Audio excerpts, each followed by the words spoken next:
Hello et bienvenue dans ce nouvel épisode du Comptoir du Web, un podcast business où on parle de publicité, de manière d'entreprendre, mais pas que. J'aurai l'honneur de recevoir des invités inspirants pour te partager un maximum de valeur. Et aujourd'hui, nous recevons Nina de Les Nouvelles Héroïnes.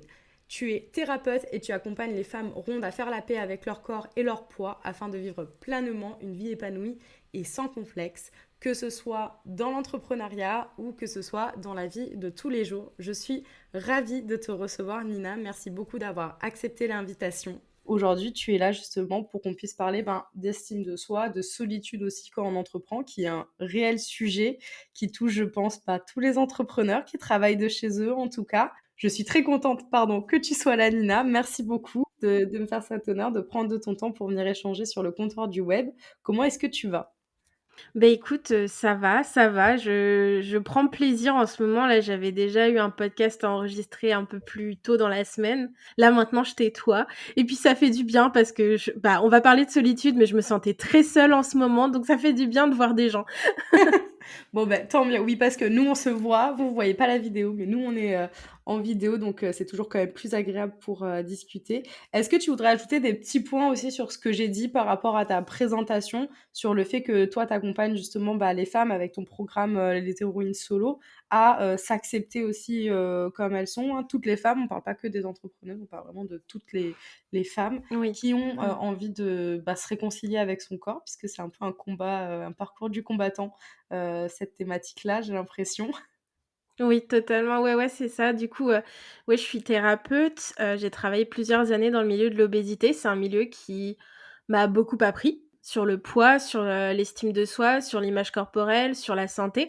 Mais c'est aussi un milieu qui est un peu dégueu. C'est beaucoup de profits financiers et finalement la santé des patients, elle passe un peu à côté. Ou alors il faut du résultat, du résultat, du résultat, mais pas forcément au niveau du bien-être. Donc j'ai décidé une fois que j'ai été licenciée économique parce que, on s'est fait un peu manger par ces requins, Ouais. l'entreprise dans laquelle je travaillais. Du coup, quand je me suis retrouvée en solo, j'ai dit: «Non, moi je veux vivre de mes valeurs» et mes valeurs, c'est quoi? C'est d'aider les femmes grosses, rondes, à faire la paix avec leur corps, à sortir du cercle vicieux et de l'obsession de la perte de poids pour vraiment mettre en place des démarches de santé qui soient cohérentes, adaptées, respectueuses du corps et de la personnalité. Et du coup, oui, comme tu l'as dit, j'ai des accompagnements thérapeutiques, notamment Héroïne Solo, qui est une autothérapie, mais aussi Héroïne au top, qui est une formule qui allie autothérapie et accompagnement individuel. Voilà. C'est un bon résumé et effectivement, donc si vous trouvez en tout cas dans cette situation-là où que, vous avez du mal à faire la paix avec votre corps, à vous respecter, à aimer aussi, qui vous êtes, n'hésitez pas à aller voir le compte de Nina qui fait beaucoup de bien par rapport à ça et justement, on va vraiment entrer dans le vif du sujet. Comment est-ce que toi, en tant que femme, t'as pu, donc ça a commencé déjà, tu t'es fait ces réflexions en mode le monde un peu du travail, il est dégueu, enfin en tout cas dans la boîte dans laquelle t'étais en termes de traitement pour les êtres humains, était pas foufou. Comment est-ce que t'as pu, toi, sortir un peu de ça, prendre du recul là-dessus pour peut-être retrouver, l'estime de soi, l'amour de soi aussi et pas tomber un peu dans cette espèce de cercle vicieux qu'on peut avoir, déjà quand on n'est pas à l'aise avec son corps ou quoi, d'être juste de moins en moins à l'aise au fur et à mesure que le temps passe. Comment est-ce que tu as fait vraiment la formule un peu magique qu'on aimerait tous savoir? Comment est-ce qu'on fait pour prendre du recul sur ça et en fait finalement s'accepter et se respecter puisque les deux vont ensemble? Alors, je rétablis juste une petite vérité. La boîte qui m'a employée, c'était vraiment des amours et au contraire, on n'était vraiment pas tournés sur le profit comme c'était le cas dans le milieu de l'obésité. C'est que nous, on était une boîte indépendante qui travaillait en partenariat avec les hôpitaux OK. publics et cetera. Donc du coup, nous, on était les gentils de l'histoire, OK? Ouais. Mais du coup, ouais, comment j'ai fait? En fait, j'ai touché le fond et j'ai rebondi, tout simplement. J'ai commencé les régimes à 5 ans et dès mes 5 ans, du coup, je me suis détestée parce que, j'étais pas ce que mes parents voulaient physiquement. Mmh. Je me demandais si mes parents, ils m'aimeraient plus si j'étais moins grosse. Enfin voilà, ça a été en fait, j'ai enchaîné avec des troubles du comportement alimentaire, trigger warning, attention, j'ai fait des TS. Mmh. Enfin voilà, tout ça parce que je détestais mon corps et parce que je n'avais aucune estime de moi. Parce que, l'image qu'on me renvoyait de mon corps et cetera, en fait, c'était, en gros, on me faisait me sentir comme une merde, en fait. Et du coup, un jour, j'ai voulu faire une opération de l'estomac, une chirurgie bariatrique, une sleeve où on enlève les 3/4 de l'estomac pour perdre du poids, enfin, pour beaucoup moins manger. Et du coup, bah, par extension, si tu manges pas, tu maigris. Mais bah, en fait, quelques semaines avant, je me suis rendu compte que si je faisais ça, c'était pour plaire aux autres et c'est pas normal. C'est pas normal de s'éloigner à ce point de soi, Mmh. juste pour coller à une image que les autres aimeraient qu'on ait. Et du coup, j'ai dit, bah, en fait, non, je vais trouver un autre moyen de prendre soin de moi parce que là, je prends pas soin de moi, je prends soin de ce que les autres aimeraient que je sois. Sauf que je suis pas ça. Donc j'ai travaillé sur mon estime personnelle en me disant: «Bah, qui est-ce que je suis vraiment? Qu'est-ce que je veux vraiment dans la vie? Est-ce que je veux passer ma vie au régime? Est-ce que je veux passer ma vie à compter les calories? Est-ce que je veux passer ma vie à la salle? Ou est-ce que je veux passer ma vie à profiter, à kiffer, à ne pas me poser de questions, à être vraiment dans l'intuition, dans manger de manière intuitive. Vraiment, je voulais rétablir ce rapport sain avec mon corps parce que, bah, toujours lutter contre soi et contre son corps, bah, c'est hyper mauvais et c'est là que je fais un parallèle avec l'entrepreneuriat. Du coup, je fais le lien avec l'entrepreneuriat. Souvent, les femmes qui entreprennent, c'est des femmes qui, justement, ont voulu cette cassure avec un monde qu'elles ne souhaitaient plus et il y a rien de plus valorisant, il y a rien qui nous tire plus vers le haut que décider de correspondre enfin à la personne qu'on est vraiment et ne plus se poser la question: «Est-ce que je vais plaire aux autres? Qu'est-ce que je peux faire pour plaire aux autres?» Et c'est pour ça aussi que je trouvais ça intéressant qu'on parle d'estime de soi dans ton podcast, parce que, bah, tu interroges beaucoup de femmes qui ont énormément d'ambition. Quand je dis moi, pour moi, le terme ambition, c'est très positif parce que c'est aussi de l'ambition pour soi et c'était important pour moi de parler d'estime de soi parce que, bah, c'est pas un milieu facile, on se prend facilement des portes dans la tronche et voilà, c'était pour ça que pour moi, c'était important qu'on parle d'estime de soi sur ton podcast aussi. Ouais, en toute, transparence, bah, c'est clair que c'est un sujet, je pense déjà qui touche tout le monde et encore plus alors je sais pas si c'est encore plus, mais si je pense que quand tu es à ton compte, tu dois tout le temps prouver. Prouver à toi-même, prouver aux autres quand je veux dire notre entourage proche, qu'on a fait le bon choix, qu'on n'est pas en train de faire de la merde, qu'on n'est pas en train de mettre en péril notre vie, notre maison, nos gosses, pour ceux qui sont dans ce genre de situation-là. Prouver du coup à nos clientes qu'on est les bonnes personnes pour les accompagner, qu'on a la bonne offre, on doit tout le temps prouver. Et j'ai l'impression que en fait, effectivement, on nous apprend pas, ou en tout cas, on le montre pas assez que ben tout le monde a des échecs, tout le monde, ben oui, des fois ça va mal se passer avec une personne, pas parce que bah t'as forcément mal fait ton boulot, mais parce qu'en fait ça matche pas et ça arrive que ça matche pas, que vous compreniez pas, que la communication ne passe pas, ça le fasse pas et on vit des échecs comme ça un peu chacun dans notre coin sans jamais le montrer à personne et notre estime au fur et à mesure peut vraiment diminuer et pareil quand on va commencer à se comparer, moi je me rappelle à mes débuts vraiment je me comparais mais sans cesse à plein de gens et tout et je me disais putain mais c'est horrible, je suis nulle et tout, je sais pas faire ci, ça, jusqu'à ce fameux recul en mode attends mais t'es en train de te comparer à quelqu'un qui est là peut-être depuis 4 ans. Toi, tu viens d'arriver en mode, t'es à ton compte, ok, tu sais faire ton boulot, mais tu peux pas te comparer à quelqu'un qui est lancé depuis 4 ans à son compte, qui a potentiellement une équipe avec pour gérer tous ses problèmes et pour faire tout ce qu'il fait. Et c'est vrai qu'on est vraiment, j'ai l'impression, la tête dans le guidon, à toujours se comparer aussi, être bourré de stats. Franchement, moi, j'ai un truc, ça m'énerve, ça, où on est bourré de stats. Ah, j'ai fait tant de CA ce mois-ci. Ah, on est tant dans mon équipe, mes postes, ils font tant, j'ai tant de rétention, j'ai tant de trucs, des stats, toujours plus des stats. Et t'es là en mode, vous voulez pas juste kiffer un peu la vie, tu vois, Mais genre, totalement. et arrêter de saouler avec les stats pour créer cette espèce de frustration chez les gens qui vont se lancer ou des gens qui sont déjà lancés. Et je trouve que c'est hyper, hyper, hyper malsain, les stats, tout, peu importe, hein, les stats, même les stats pour son business ou quoi, hein, c'est quelque chose quand même relativement de malsain quand tu les regardes parce que tu vas dire ah bah ce mois-ci j'ai fait 200 € de moins que le mois dernier. Je comprends pas, est-ce que j'ai fait de la merde, tu vois? C'est vraiment je trouve que les stats, c'est pas bien, donc enfin, c'est pas bien, Oui, c'est un peu oui, enfantin, mais ouais, je comprends. tu vois, c'est malsain et j'aimerais bien, oui, voir, toi, ben, ton regard un peu dans ce monde-là, de l'entrepreneuriat. Comment, essayer en tout cas de regagner de l'estime, de pas se comparer, sans cesse, ou du moins de Je pense que c'est quasiment impossible d'arrêter de se comparer, mais de le faire peut-être de façon saine, en enviant, moi je fais une vraie différence en mode, je suis jalouse, je me compare, jalousement à quelqu'un et j'envie la personne. Pour moi, l'envie, c'est, envier quelqu'un, c'est se motiver, tu vois? C'est un peu en mode positif, je Se vais j challenger. voilà, c'est ça, se challenger. Donc comment faire pour avoir un peu cette vision positive, quand on se lance et qu'on se sent un peu, bah, ouais, comme une merde, en fin de journée ou en fin de semaine et qu'on retrace, ce qu'on a fait, quoi. Bah, je pense que, déjà, il faut dans nos têtes qu'on fasse bien la différence entre, la confiance en soi et l'estime de soi. Mmh mh. La différence, j'en parlais dans le podcast de Ambre Legrand, co «Décomplexe tes complexes».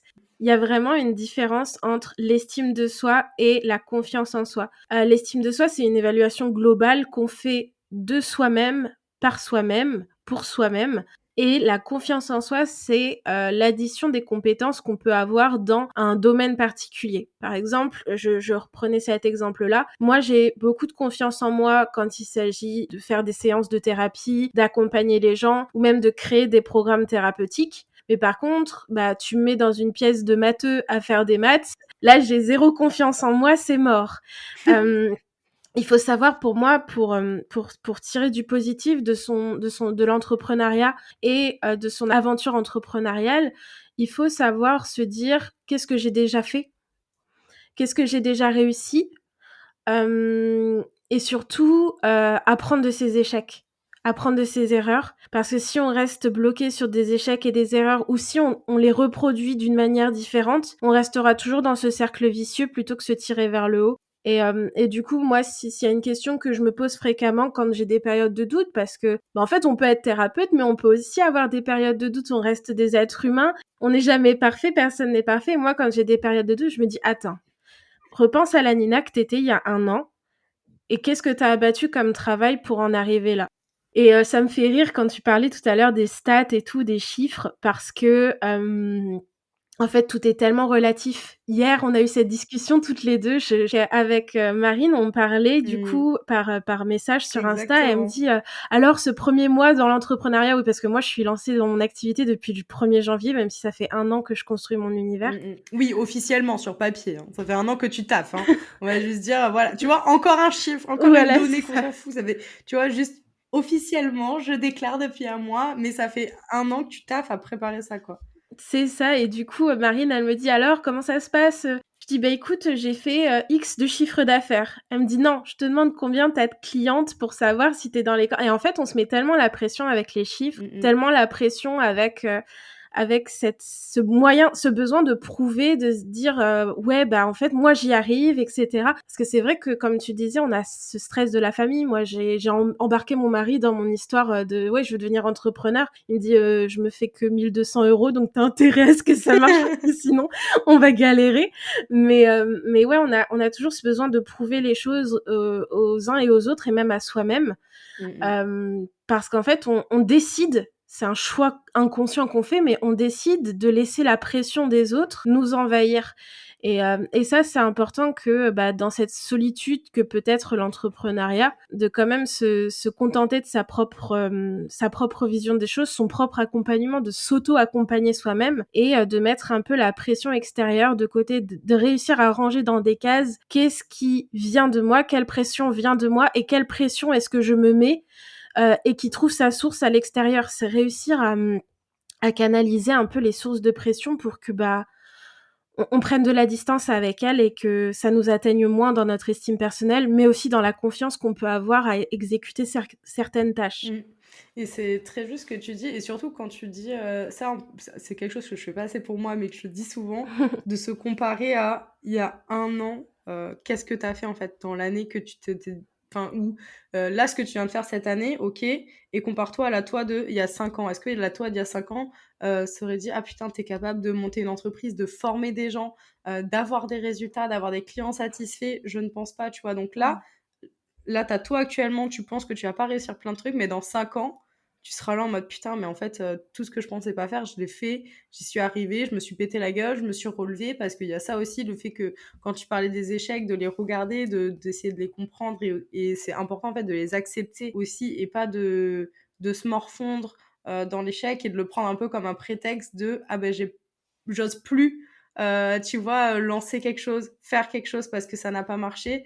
Je pense que toutes les grosses entreprises, qui sont là actuellement se sont toutes pété la gueule au moins une fois, ont toutes eu des idées vraiment de merde au moins une fois et ils sont allés au bout de cette idée de merde et il s'est rien passé, elles sont encore là et je pense qu'il faut aussi, ouais, dédramatiser ça et comme tu le disais aussi, faire ce parallèle entre la confiance et l'estime, de soi et c'est hyper important quand on est entrepreneur de faire ce parallèle, enfin, en tout cas cette différence-là, pour pas sombrer et pas, tout le temps se comparer, se sentir mal et prendre ce recul-là aussi sur la pression, comme tu dis, bah, qui vient de l'extérieur, qui est en fait souvent celle-ci, hein, qu'il y a la pression qu'on se met nous parce qu'on a envie de bien faire, mais en fait on se connaît et on a confiance, la majorité du temps, on a quand même confiance en nos compétences et en ce qu'on peut faire mais c'est, effectivement au niveau de l'estime, on va se dire: «Putain, en fait non, c'est pas ouf quoi». Alors qu'en fait si, on sait qu'on peut le faire et qu'on le fera bien et c'est virer un peu, bah, toutes les ondes,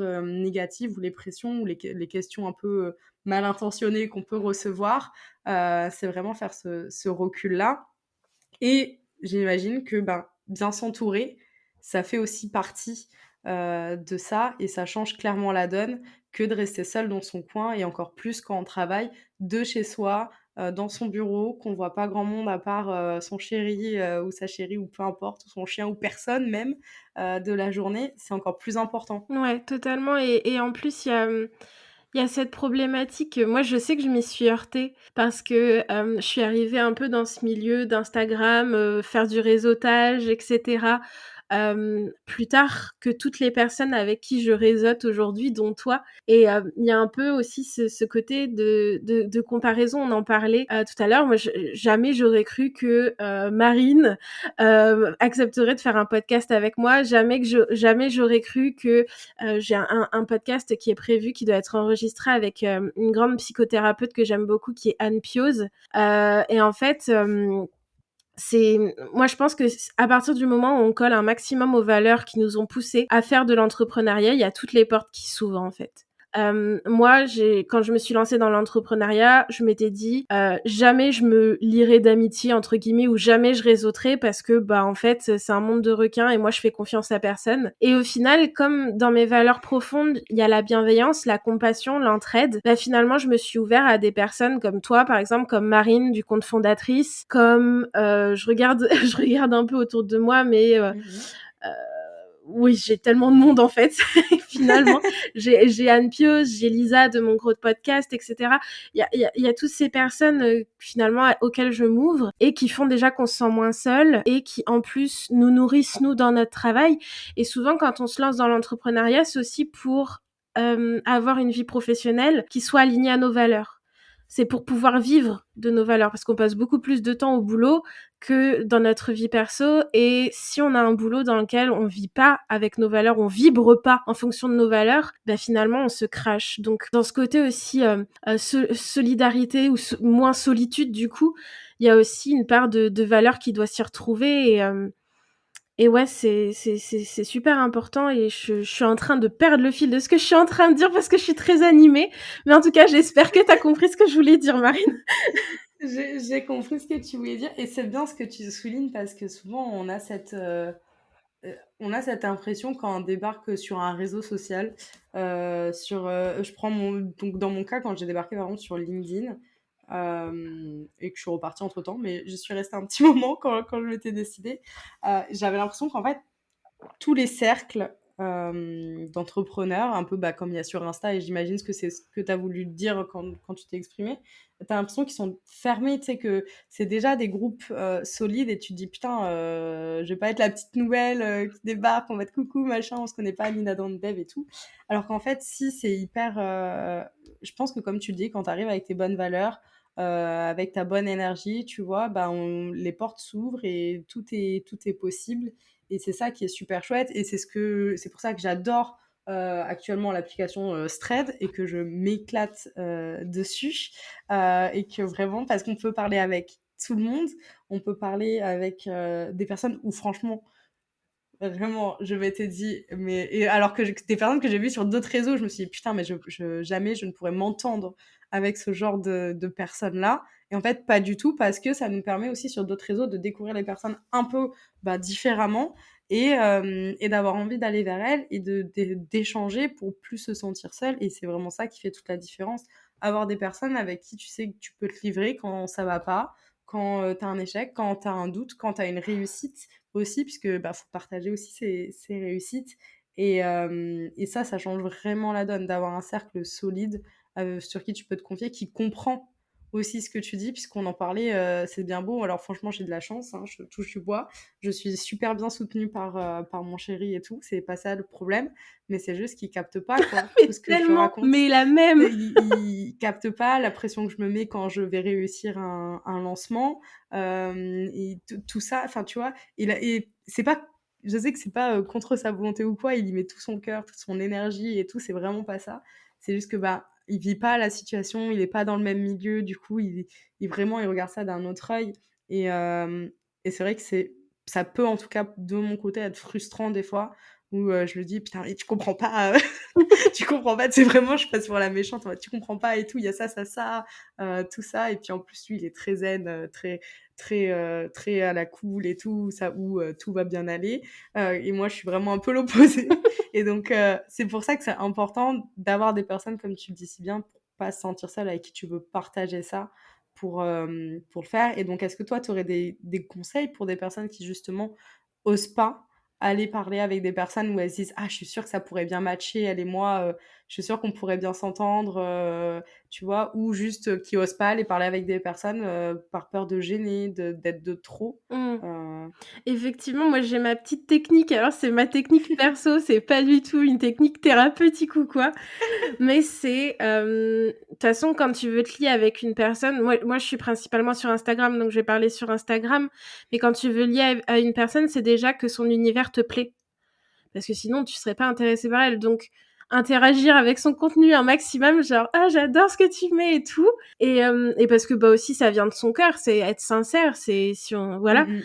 Et au fur et à mesure, tu as quand même un lien qui se crée parce que cette personne, elle voit ton nom qui revient fréquemment. Donc elle se dit: «Ah mon contenu t'intéresse, mon univers t'intéresse, je vais» souvent cette personne, elle vient voir ton univers aussi parce que, tu tout le temps dans ses notifs. Donc forcément, au bout d'un moment, on se dit: «Mais c'est qui celle-là?»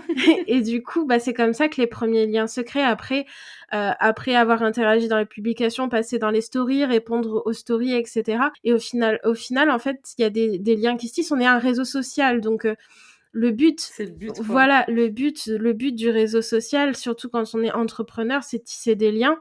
Euh, on a tendance à voir ça de manière très descendante quand on est entrepreneur, genre il y a moi au-dessus et en dessous il y a les clients à les activer. Mais non, il y a aussi tout ce qui est horizontal où en fait on peut tisser des liens avec d'autres entrepreneurs qui peuvent devenir aussi des compléments pour nous, notre propre activité. Moi je vois notamment il y a des personnes où il y a des personnes qui sont dans le milieu de l'alimentation intuitive. Moi c'est un milieu que j'adore et que je n'intègre pas forcément dans mes accompagnements à 100% parce que je ne suis pas spécialiste là-dedans. Je n'ai pas de diplôme ou de certificat ou quoi. Mais du coup, en me liant avec ces personnes-là, en répondant souvent à leurs publications parce que ça m'intéresse, en activant cette sociabilisation, voilà, ce côté social, j'ai des opportunités qui s'ouvrent et des personnes qui viennent me dire moi j'adore ton travail, je trouve que ça pourrait être complémentaire au mien. Et en fait, en étant d'abord dans la douceur avec commenter des publis, commenter des stories, on active quelque chose. C'est comme quand on fait du feu à koh-lanta, quoi. On fait chauffer les bouts de bois ensemble et puis d'un seul coup il y a la braise et d'un seul coup le feu il prend. Là c'est pareil sur les réseaux sociaux. Quand on est entrepreneur, on active peu à peu son réseau comme ça, quoi. Donc je sais pas si c'est un bon conseil, mais moi je sais que s'intéresser aux autres sur un réseau social, c'est la base.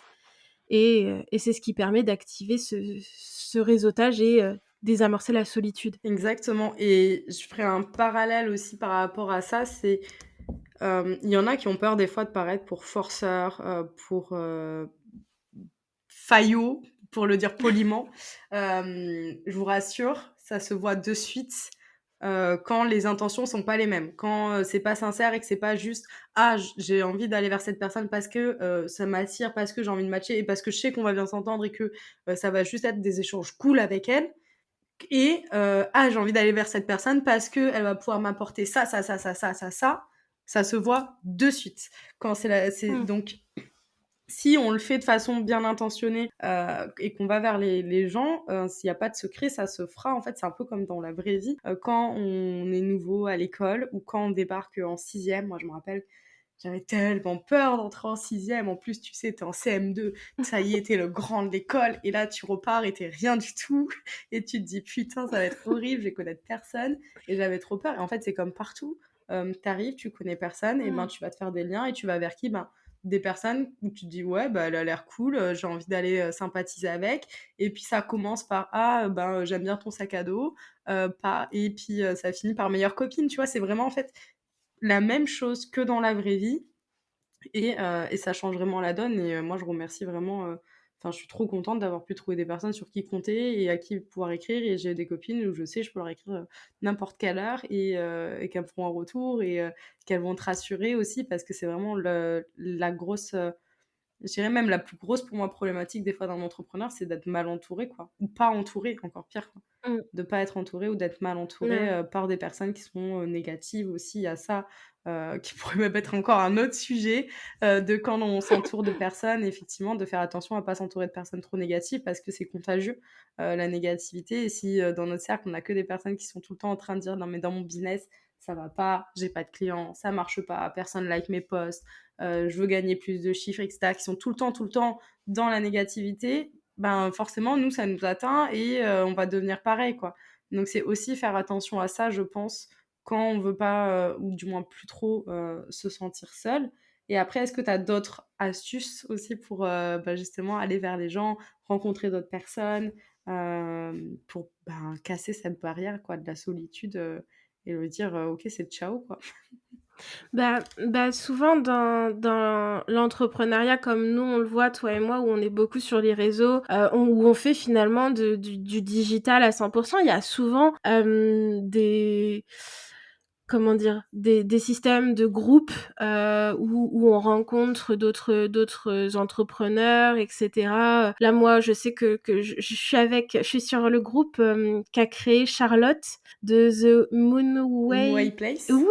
Bah oui, ma super copine. oui, bah oui, elle a fait des podcasts avec toi, je les ai tous écoutés, hein. Elle en a fait plusieurs, ouais, c'est bien ce qui me semble. Je crois que vous en avez fait plusieurs ensemble et c'est vraiment un truc où tu payes, même pas, 10 € par mois et en fait, tu as un réseau, de jeunes entrepreneuses, ou même d'entrepreneuses depuis pas mal de temps. Il y a plein de groupes comme ça. Par exemple aussi, je sais pas si tu l'avais fait, la Fondatrice Academy, mais je sais que comme tu connais Marine, tu vois ce qu'est la Fondatrice Academy. Il y a Ouais. plein de programmes comme ça qui vous aident à monter votre société, mais qui vous aident aussi à réseauter. Souvent aussi, vous pouvez bénéficier du CPF pour intégrer ce genre de programme de coaching. Voilà, il y a Mmh mh. ça, il y a aussi toutes les masterclass gratuites. Moi, je connais quelqu'un qui a fait une super masterclass sur les publicités méta, qui s'appelle Marine et qui finalement, bah, on voit des gens qui ont où on a des intérêts communs dans ce genre de truc où, bah, on galère à mettre en place des publicités méta et finalement on se rend compte qu'on n'est pas les seuls et on échange nos astuces entre nous. Enfin, il y a plein de moyens en fait de rencontrer des entrepreneurs et de se sentir moins seul de manière payante en intégrant finalement des groupes de coaching et cetera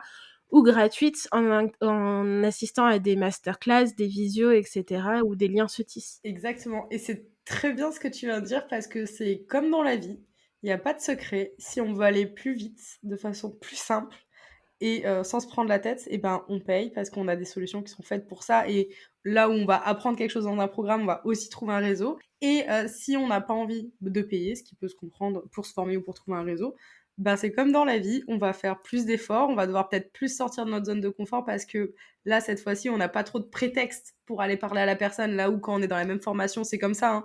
Moi aussi que j'ai trouvé mes premières copines dans une autre formation business, ou que j'ai faite en me lançant. J'ai trouvé mes premières copines business et depuis, bah, on s'est pas quitté. On a toujours le même groupe WhatsApp, et on s'échange toujours les mêmes choses et heureusement et vraiment, bah, si on n'a pas envie de payer, on fait par nous-mêmes et des fois, bah, ça peut prendre plus de temps, moins de temps, peu importe. Mais voilà, c'est vrai qu'il y a ces 2 options-là et je trouve que c'est toujours bien, en tout cas quand on débute, si c'est possible, de faire une formation Mmh. pour au moins, du coup, trouver des personnes avec qui, réseauter et se faciliter la chose, quoi. Moi, je remercie, la formation que j'ai faite pour ces personnes-là, en fait, pour les personnes que j'ai trouvées, plus Mmh. même que pour tout ce que ça il y a vraiment, bah, évidemment tout le côté que ça a apporté et tout, ce qui est très bien, mais en fait, l'humain que ça a apporté derrière, c'est incomparable, quoi, la valeur de la formation et ça, je recommande chaudement de faire ça et comme tu dis, bah, Alchimiste de Charlotte de The Moonway Place, qui est un membership, en fait, où on a accès tous les mois et elle met à jour tous les mois avec de nouvelles ressources. Pour moi, ça, c'est de super moyens pour aller réseauter, pour au-delà des ressources qu'on a, mais pour réseauter, pour plus se sentir seul et pour toujours avoir quelqu'un pour répondre à notre problématique ou nous rassurer ou nous aiguiller si elle n'est pas capable de répondre à notre problématique aussi. Donc franchement, voilà, faut pas hésiter à aller dans ce genre de réseau. Faut pas hésiter aussi, on n'en a pas parlé, mais c'est vrai, des événements Mmh. physiques. Il y a les événements en ligne, mais c'est vrai qu'il y a les événements physiques. Il y en a qui sont payants, il y en a qui sont gratuits. Donc ne pas hésiter à regarder, à faire des événements, bah, en fonction de ses moyens, soit gratuits, soit payants pour aller réseauter. Et là, je peux vous dire que quand c'est en live et quand c'est en physique, et ben, c'est pas pareil, hein. Et ben, ça fait vraiment peur parce que Ouais, c'est tu pas la même m'étonnes, tu chose. m'étonnes. Mais c'est très, très bien, c'est des très bons exercices à faire, là-dessus. Donc je sais pas si toi, tu as déjà fait, pas forcément là en étant à ton compte, mais même quand tu étais dans ta vie de salarié, tu as déjà fait des événements physiques où tu vois un peu plein de gens que tu jamais vus et que tu te dis: «Putain, mais je vais devoir leur parler, qu'est-ce que je vais leur dire?» heu Ouais, si, si, j'en ai fait et c'était super stressant parce que nous, on se retrouvait avec des grands de la santé, en fait. On se retrouvait avec, des labos pharma, enfin, avec, plein de gens qui étaient là pour le biz, mais c'est surtout, c'était des grands noms et bah, toi, quand tu es, un petit salarié, tu as beau être, une super ingénieure pédagogique, quand tu arrives face à ces gens avec qui, bah, tu es censé créer du lien pour, bah, peut dans l'objectif, là, c'est pas vraiment dans l'objectif d'avoir un comment dire? Des copains, mais plutôt de faire des partenariats, c'est super compliqué, mais ouais, après, je sais et ça, c'est un truc, ouais, que c'est important aussi de dire aux entrepreneurs. Il y a beaucoup, tu parlais de présentiel, de physique, les pépinières Mmh, d'entreprise. carrément. Je sais que nous, on était comme j'étais dans une start-up avant, quand j'étais salariée, on était dans une pépinière qui s'appelait le Labo, et bah, les labos, c'est les villages by CA, enfin, je sais plus trop quoi, mais c'est des structures qui accueillent et font grandir des entreprises. Donc ça, il y en a sur tout le territoire français. Du coup, ne pas hésiter à se rapprocher de ces endroits-là. Qui font aussi, par exemple, des services de domiciliation, des trucs comme ça. Donc, ça peut être des endroits de coworking, des trucs comme ça, où on crée du lien aussi physiquement, sans qu'il y ait besoin de gros événements. On peut s'y rendre tous les jours pour travailler. On crée du lien avec les personnes qui sont dans le même cas que nous, en fait. Donc Exactement. aussi, en présentiel, il y a ça, il y a les pépinières. Ouais, ça, c'est un vrai, vrai bon plan et même des fois dans ces villes et même en étant perdu à la campagne, on peut se dire: «Tain, mais il y a rien du tout pour les entrepreneurs». Regardez, faites des recherches quand même Google parce que, moi, j'habite vraiment dans un trou perdu, où on est, même pas 10 000 habitants, et il y a une maison, tu vois, pour les entrepreneurs où ils font, je crois que c'est une fois par semaine, des ateliers et tout et franchement, j'aurais mis mes 2 mains à couper qu'il n'y avait rien du tout. Donc des fois, voilà, quand même prendre le temps de faire des recherches, d'aller pourquoi pas contacter la mairie de sa ville, qui va dire: «Bah, nous, peut-être, il y a pas dans la mairie, mais avec des communes, ils sont affiliés pour faire quelque chose». Donc vraiment, hésitez pas, ça peut être, une porte d'entrée, en fait, pour ça. Donc faut pas hésiter, il faut pas rester seul, quoi. C'est ça, ou même être l'instigateur du truc. Mmh S'il y mh. a pas, je le fais moi-même. Si Exactement. c'est on n'est jamais mieux servi que par soi-même de toute façon, donc voilà. C'est ça, ça serait un très, très bon challenge et tout ça pour dire qu'effectivement, faut vraiment pas rester seul quand on est à son compte pour pas tomber dans cette espèce de solitude, dans ce cercle vicieux, dans, bah, le fait qu'on n'a pas de recul, pas d'œil extérieur pour s'améliorer ou pour juste se rassurer ou pour plein d'autres points. C'est vraiment hyper important, par rapport à ça et est-ce que justement, alors ça, c'est une question, je pourrais la garder ou pas en fonction de la réponse. Est-ce que si une personne vient te voir dans cette qui a cette problématique-là et se sent, dans la solitude, bien que toi tu t'adresses principalement effectivement à, bah, des femmes, qui ont envie de faire la paix avec leur corps, est-ce que c'est aussi une thématique qui t'intéresse à traiter, je sais pas si on peut dire traiter en tu vois? Est-ce que ce serait le bon terme à Mmh. Hem En vérité, je pense pas que j'attirerais ce genre de personnes, puisque moi, ma communication, elle est très axée sur le poids et l'acceptation de son corps. Si après, quelqu'un, du coup, qui est dans ma enfin, qui est dans ma cible, qui est une personne grosse, etc., vient me dire: «Je me sens très seule», moi, déjà, de par mes accompagnements thérapeutiques, j'ai un espace de chat, hem comprennent le programme Héroïne Solo, donc l'autothérapie ou la formule Héroïne au top avec l'autothérapie plus les séances d'accompagnement, il y a un espace de chat où les femmes que j'accompagne peuvent venir mettre un petit message si elles doutent, si elles stressent, si elles ont des questions, etc. Donc même si ce n'est pas trop actif aujourd'hui, il y a toujours cette possibilité. Donc moi pour juste de l'isolement, bah je peux pas, enfin je vais bien évidemment conseiller la personne de se rendre dans une maison médicale proche de chez elle ou des choses comme ça pour voir ce qui est possible de mettre en place d'un point de vue psychologique, parce que la solitude c'est vraiment un impact psychologique qui n'est pas moindre, qui est vraiment Oui, qui peut être dévastateur, hein. dévastateur. Voilà, les grands esprits se rencontrent, hein. Exactement. Mais du coup, ouais, c'est ça. Oui, pardon? Non, mais j'allais dire, bah, non, je disais, bah, exactement, c'est totalement ça. En tout cas, par contre, ce qui est sûr, c'est que tu peux aider, toutes les femmes qui ont envie de faire la paix avec leur corps, d'augmenter leur estime de soi, de retrouver la confiance en soi qu'on peut avoir perdue.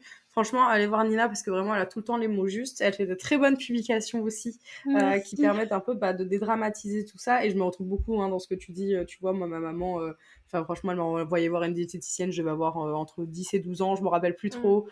Tu vois, qui voulait t'inscrire à la salle de sport alors que t'es là en mode mais enfin calme-toi, qui achète des bonbons à mon frère et pas à moi et qui les cache et tout. Tu te dis oui mais peut-être que du coup c'est à cause de tout ça que je suis comme ça, non je ne sais pas.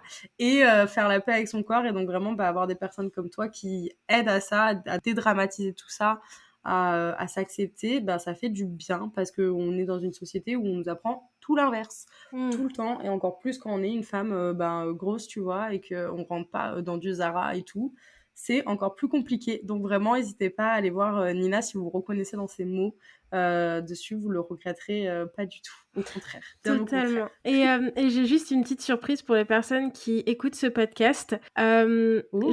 Alors, on pourra couper ce passage-là si tu pas d'accord, mais j'aurais aimé, donner un code promo, aux personnes pour qu'elles puissent au moins avoir accès à mon autothérapie qui est Héroïne Solo. Donc, le code, on le verra ensemble plus tard. Je te laisserai le mettre dans la description du podcast, mais il sera disponible tout le temps.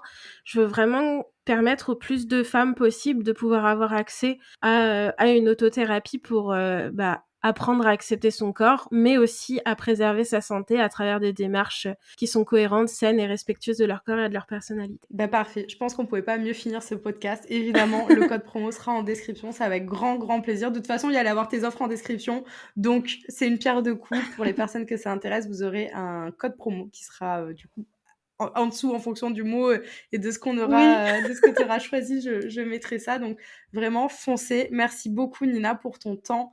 Merci beaucoup pour bah, tes précieux conseils, ta bienveillance aussi par rapport à toutes ces thématiques-là et par rapport à la bienveillance aussi que tu partages sur les réseaux sociaux. Ça fait du bien, vraiment, vraiment. Continue. merci. Et j'espère qu'en tout cas que l'épisode vous aura plu. Si ça vous a plu, n'hésitez pas à aller voir Nina, tout ce qu'elle propose, son profil, à la rejoindre sur Instagram aussi, ça n'engage en rien et ça fait toujours plaisir de voir qu'il y a des personnes qui nous soutiennent. C'est gratuit, donc surtout, n'hésitez pas. Et vous pouvez aussi laisser une petite note par rapport à ce podcast sur la plateforme d'écoute de votre choix.